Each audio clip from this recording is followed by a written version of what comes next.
Bonjour à tous, petit essai du Galaxy Samsung S23 Ultra. Alors il y a eu déjà des nombreux essais, moi je profite de faire cet essai parce que je suis passé il y a quelques jours sur ce nouveau téléphone et j'ai changé pour ce S23 Ultra en venant d'un autre Samsung qui était le S20 Ultra. Donc j'ai attendu, on va dire, trois versions majeures pour pour changer de téléphone, pour me décider à changer de téléphone. J'avais pas été forcément convaincu des précédents tests, notamment du S21, y compris du S22 Ultra. Et c'est vrai que les tests, en tout cas très positifs, des différentes critiques sur le S23 Ultra, m'ont dit bon bah ça serait peut-être l'occasion de passer le pas. En plus, je trouve que la gamme de prix, alors rien que pour parler du tarif, hein, donc là j'ai la version 512 Go et 12 Go de RAM qui coûte à peu près 1500 €.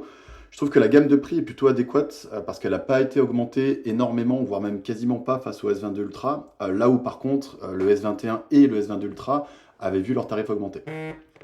Alors déjà d'un point de vue physique, d'un point de vue vraiment simplement esthétique, ce sont vraiment deux philosophies différentes. Ça a été vraiment vu et revu dans la plupart des tests. On est sur un téléphone S20 Ultra beaucoup plus rond. Par rond, je veux dire les bords arrondis, ainsi que l'écran. On voit que l'écran accompagne vraiment le bord, l'arrondi du bord. Là où sur le S23 Ultra, c'est une philosophie totalement différente. Et d'ailleurs, ça a été même corrigé par rapport au S22 Ultra qui était un peu plus arrondi. Là, on est sur des arêtes beaucoup plus dure, comment dire, beaucoup plus droite, qui casse vraiment le design, contrairement au S23 Ultra.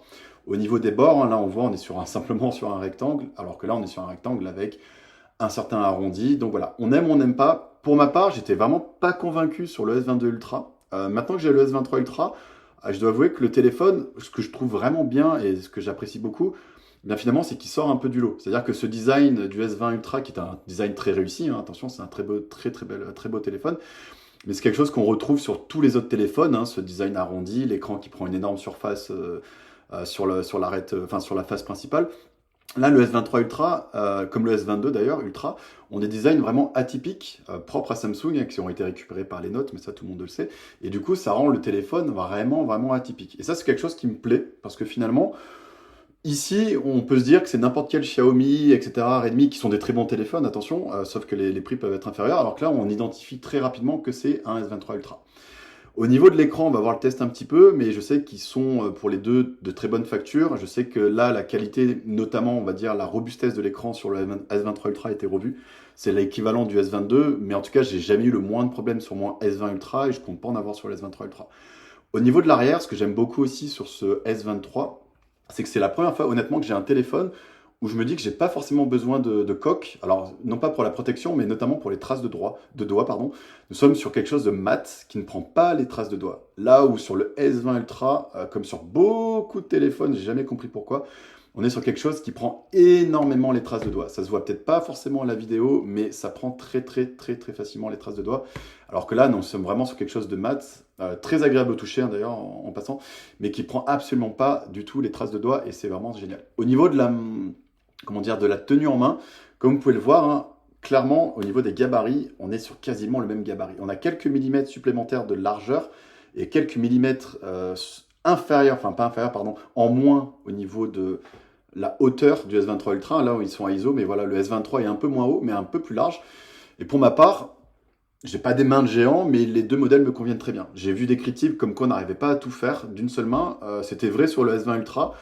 Si, en tout cas, si vous aviez ce sentiment, sur le S20 Ultra, c'est la même chose sur le S23. Ils sont pas beaucoup plus grands. Pour ma part, j'ai pas de problématique, donc c'est pas un critère qui m'intéresse à outrance.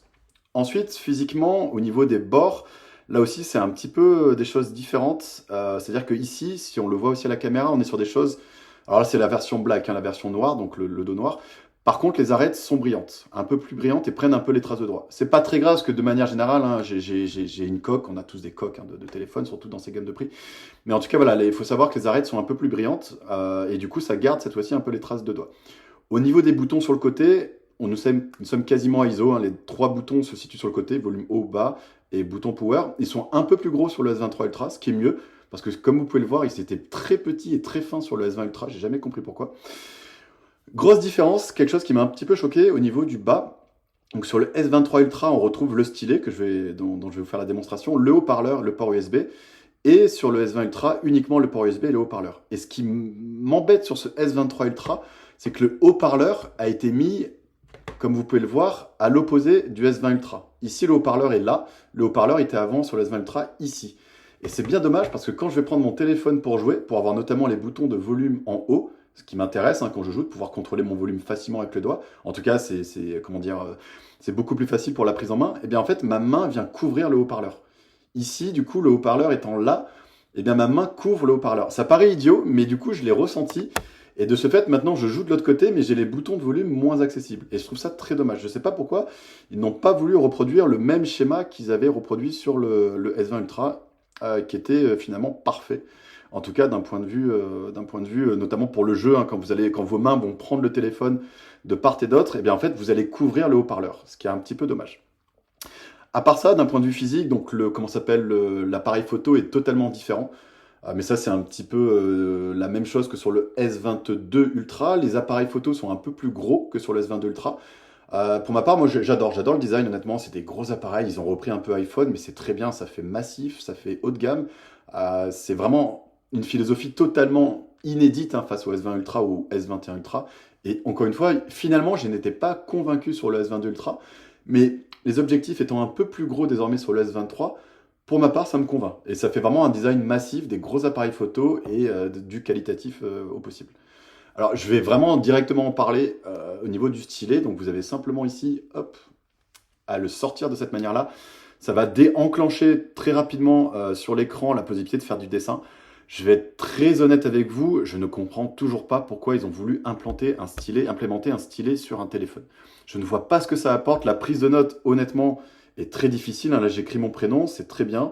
Mais l'écran n'étant pas assez grand, n'étant pas assez gros, le stylet n'étant pas assez précis, on ne peut pas faire une vraie prise de notes. C'est-à-dire que finalement, je peux écrire que 2 mots sur la largeur. Les dessins, oui, pourquoi pas, c'est rigolo, mais finalement, autant à partir sur un iPad ou n'importe quelle tablette qui va le permettre. Et là, le stylet, je suis pas convaincu. Alors, je sais qu'il y a des fonctions, parce qu'en fait, on peut appuyer sur le stylet. Hop. Et là, on peut définir des paramètres, et ça, c'est cool pour un selfie. Alors, c'est la limite la seule chose positive que je vois du stylet, de l'utiliser comme une télécommande externe versus un stylo, parce que vraiment, ça n'apporte absolument rien. Je tenais à le dire, c'est pas plus cher, c'est pas moins cher, donc finalement, voilà, il est là, je peux rien y faire. Mais ça n'apporte absolument rien. N'espérez pas y trouver la quelconque utilité parce qu'il n'y en a vraiment aucune sur un téléphone. Et pourtant, voilà, je suis fan, j'utilise beaucoup mon téléphone au quotidien, mais j'en envoie pas une seule. Au niveau aussi du bas, j'en profite, le réceptacle de carte SIM est situé en bas, là où il était avant situé en haut sur le téléphone. D'où d'ailleurs, je pense, le changement de direction du haut-parleur. Du coup, sur le haut, en fait, finalement, on ne retrouve rien, à part un haut-parleur ici, enfin un microphone. Et sur les côtés, donc à part le volume pardon, et le bouton power, comme sur le S20 Ultra, on retrouve non plus rien du tout. Au niveau du capteur d'empreinte digitale, honnêtement, les deux sont ultra rapides. Je suis incapable pour ma part de différencier quoi que ce soit. Les deux sont excessivement rapides, donc voilà, la Samsung a fait du très bon travail dès le départ, donc je suis incapable de vous dire que si oui ou non il y a un mieux. Dans les deux cas, il est parfait, excessivement réactif, et on peut vraiment, il prend, comment dire, en termes de place, de positionnement sur l'écran, c'est la même chose. Donc en plus, vous n'êtes pas perdu si, comme moi, vous passez du S20 au S23, ça c'est plutôt positif. Au niveau des écrans, alors là, honnêtement, il n'y a pas photo. J'ai réglé volontairement mes deux téléphones sur la luminosité maximale, sans luminosité adaptive, donc là on est au maximum.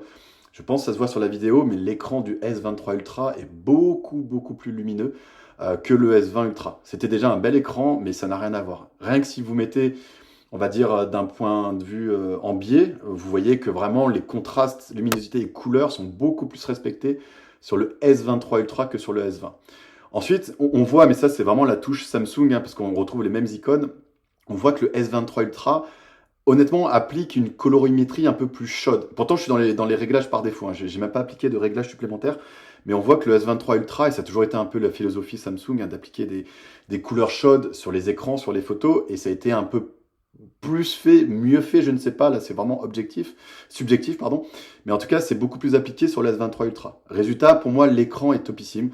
En extérieur, l'écran du S23 Ultra est beaucoup plus lisible que le S20, donc ça je suis très content parce que j'avais un peu du mal des fois avec le S20 Ultra, y compris en luminosité maximale, donc ça c'est vraiment un point positif. Au niveau de la photo, je ne vais pas reprendre tous les tests, j'ai pris 2 photos à l'identique à l'instant. On peut voir que là, en tout cas le S23 Ultra, l'appareil photo se déclenche plus vite. Forcément, en termes de vitesse, de rapidité, on est beaucoup plus puissant, ça c'est une certitude. Et j'ai pris la même photo il y a quelques secondes. Et comme on peut voir, je pense que vous le voyez aussi à l'écran, Samsung, encore une fois, sur le S23 Ultra, encore une fois en paramétrage par défaut, eh bien en fait, applique une colorimétrie pardon, beaucoup plus chaude. Ici, les jaunes ressortent beaucoup plus, le vert est beaucoup plus, comment dire, ancré que finalement à droite, où on retrouve un vert un peu plus kaki, alors qu'à gauche, on a une palette beaucoup plus chaude, le vert paraît beaucoup plus un vert clair, alors que c'est pas forcément le cas. On aime ou on n'aime pas, après tout se règle, hein. Attention, là je suis dans vraiment les réglages par défaut. Moi j'aime beaucoup ce traitement de l'image qui est fait finalement par les téléphones, parce qu'on aime tous prendre des belles images pour Instagram, Facebook, etc. Et finalement, le S23 Ultra fait quasiment déjà le travail de filtre, des filtres Instagram. Et moi, ça me convainc, ça me plaît énormément. Au niveau ensuite de l'utilisation, comme je disais, on retrouve, comme on peut le voir au niveau des tailles, mon pouce parcourt la même largeur. Comme je disais, on est un tout petit peu plus large sur le S23 Ultra, du coup mon pouce n'arrive pas à 100% la largeur, là où j'arrivais sur le S20. Voilà, bon, après, c'est pas dramatique, parce qu'on a rarement l'occasion de devoir, comment ça s'appelle, filtrer, parcourir en entier son écran. Mais en tout cas, voilà, en tout cas, vraiment sur le résultat photo-écran, on a une colorimétrie beaucoup plus chaude appliquée par défaut sur le S23 Ultra, qui, moi, me convient très très bien. Mais mis à part ça, on n'a pas une révolution folle. Je vais pas aller beaucoup plus loin dans les critiques, notamment au niveau de la qualité photo, qui est bien meilleure, très clairement, sur le S23 Ultra, pour avoir fait beaucoup d'essais, elle est bien meilleure. Beaucoup de tests ont été faits, je voulais vraiment faire mon ressenti. Est-ce que ça vaut le coup de passer du S20 Ultra au S23 Ultra? Si vous avez le budget, je vais vous dire oui, mais en toute transparence, après quelques jours d'utilisation, je n'ai pas vu de révolution. On n'est pas dans le révolutionnaire, alors que les critiques étaient vraiment dans le téléphone de l'année, etc. C'est un très bon téléphone, le S23 Ultra. Je ne vois pas encore la révolution face à mon S20 Ultra, qui date quand même de 3 ans désormais. Donc, honnêtement, si le budget de votre côté est un peu limite ou vous préférez attendre une autre révolution, attendez. Parce que vraiment, je n'ai pas de ressenti d'une révolution flagrante sur ce nouveau téléphone, qui est un téléphone d'une qualité exceptionnelle, mais le S20 Ultra l'était aussi.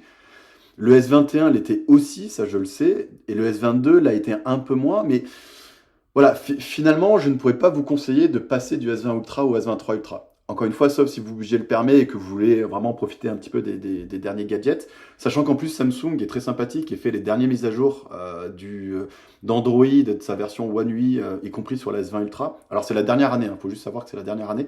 Parce que comme on peut voir sur l'écran d'accueil, en toute transparence, j'ai exactement les mêmes icônes, j'ai les mêmes options parce qu'on est vraiment à jour finalement des téléphones. C'est-à-dire que les deux téléphones sont à jour, j'ai les mêmes options, il n'y a rien de nouveau sur le S23 Ultra.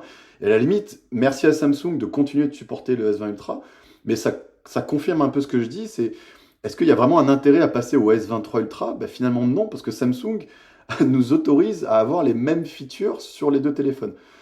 Donc voilà, c'était vraiment un petit comparatif. Je voulais vraiment passer un peu de temps, notamment sur l'aspect esthétique et l'aspect prise en main. Pour moi, les deux sont d'excellents téléphones.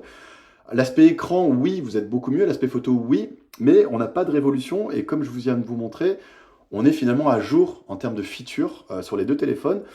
Donc pour moi, je ne vais pas dire que je regrette mon achat, loin de là, je ne regrette absolument pas mon achat. Par contre, si j'avais l'occasion finalement de pouvoir le tester pendant quelques semaines, le S23 Ultra, je l'aurais peut-être pas forcément acheté. Parce que je suis très content de mon S20 Ultra et qu'à l'heure actuelle, il me déçoit dans aucun point. J'ai pas de jeu qui lag sur mon S20, j'ai pas de jeu qui lag du coup sur mon S23 forcément. Et en termes d'un point de vue design, robustesse, batterie, etc., on est à peu près à ISO. Alors, beaucoup de tests ont mis en avant la batterie et l'autonomie très, comment dire, forte du S23 Ultra. En clair, le S20 Ultra, pour ma part, me tenait un jour en utilisation un petit peu normale, quotidienne. Le S23 Ultra va me tenir en effet un jour et demi. Pour le coup, c'est assez révolutionnaire, mais ça reste dur à dire parce que c'est vrai que là, ce téléphone a 3 ans et je me souviens plus trop au départ. Voilà. À voir dans la durée. Maintenant, oui, en effet, le S23 Ultra a une meilleure autonomie. Je le vois quand je regarde une vidéo Full HD. Très clairement, la batterie baisse moins que ça pouvait baisser sur mon S20 Ultra, mais là non plus, c'est pas révolutionnaire. Donc dans tous les cas, bravo à Samsung pour tous ces flagships haut de gamme qui sortent depuis le S20 Ultra. Est-ce que vous devez vous empresser de l'acheter? Je vais vous dire que non. Est-ce que c'est un bon achat? Oui. Est-ce que en tout cas le téléphone est très qualitatif? Oui, très clairement. J'ai un iPhone 14 aussi, dans mon réseau d'amis qui a un iPhone 14 Pro Max. qui en est déçu, parce que l'autonomie est moindre que sur le S23 Ultra, la qualité photo aussi. Et là, c'est vrai que Samsung a vraiment tapé un gros coup, hein. Parce que là, ce téléphone, pour moi, là, actuellement, ne souffre d'aucun défaut. En fait, le S20 Ultra ne souffrait d'aucun défaut non plus, mais c'est vrai que les couches, finalement, qu'on retrouve sur l'écran, sur l'appareil photo, les petits gadgets en supplément, sont plus que bienvenus et font vraiment de ce téléphone, ouais, le tueur d'iPhone 14, et ça s'est confirmé dans quelques tests. Donc en tout cas, voilà, un excellent téléphone. Si vous avez des questions, si vous aviez le même téléphone que moi, à savoir le S20 Ultra précédemment, n'hésitez pas à me poser des questions, je pourrais essayer d'y répondre. Rien de révolutionnaire, on a juste pris la même formule en améliorant tout, et honnêtement, ça marche. Excellent téléphone, et voilà. Merci en tout cas à vous, n'hésitez pas à poser des questions dans les commentaires.